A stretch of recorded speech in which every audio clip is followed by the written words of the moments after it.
Teens, jumpa kembali dalam acara TFC. Kali ini kita akan menyimak tulisan Pendeta Theodorus Willem Noya dalam buku renungan Teens for Christ dengan judul Bom Waktu.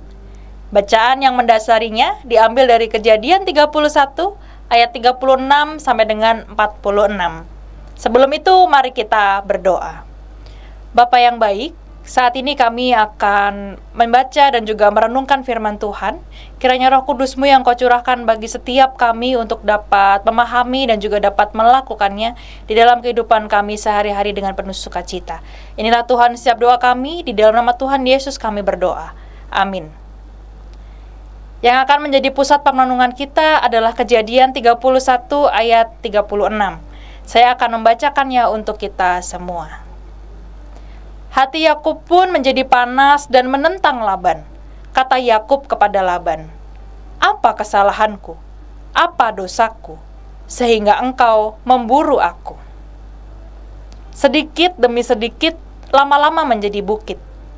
Peribahasa ini bermakna tindakan kecil yang dilakukan secara terus-menerus pada akhirnya akan menghasilkan sesuatu yang besar.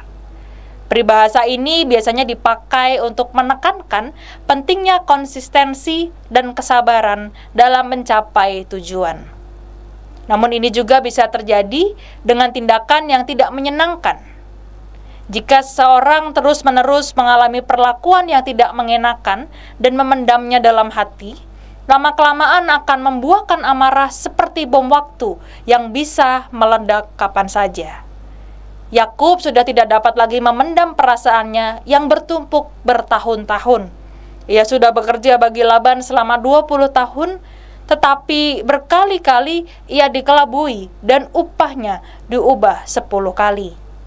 Akhirnya Yakub memutuskan untuk meninggalkan Laban dengan membawa Lea dan Rahel beserta anak-anak mereka. Laban tidak tinggal diam. Ia mengejar Yakub dan keluarganya serta menuduh Yakub mencuri terafim, patung pelindung keluarga milik Laban, yang sebenarnya diambil Rahel tanpa sepengetahuan Yakub. Yakub pun tidak dapat menahan amarahnya. Ia marah dan mengutarakan semua perasaan sakit hatinya kepada Laban. Untungnya, mereka tidak menyelesaikan pertikaian mereka dengan kebencian, apalagi pertumpahan darah. Mereka pun menyelesaikan masalah dengan mengikat perjanjian di hadapan Tuhan. Teens, dalam kehidupan bersama, kadangkala perasaan tidak nyaman akan muncul karena perlakuan orang lain, baik sengaja maupun tidak. Jika ini terjadi, janganlah memendam kemarahan berlarut-larut, sebab itu akan menjadi bom waktu. Jika kamu merasa tidak nyaman, sebaiknya utarakan tanpa menyinggung perasaan. Lalu carilah solusi bersama yang tepat untuk semua pihak. Dengan demikian, kamu terhindar dari bom waktu yang dapat melukai diri sendiri dan melukai orang lain. Mari kita bersatu hati di dalam doa.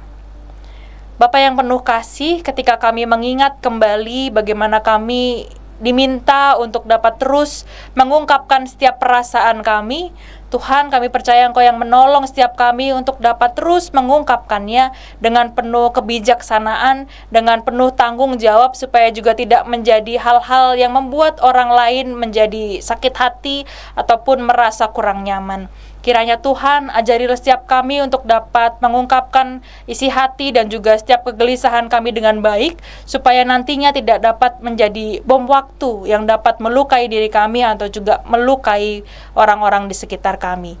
Inilah Tuhan setiap doa kami, di dalam nama Tuhan Yesus kami berdoa. Amin.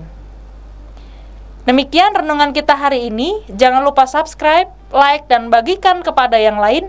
Tuhan memberkati.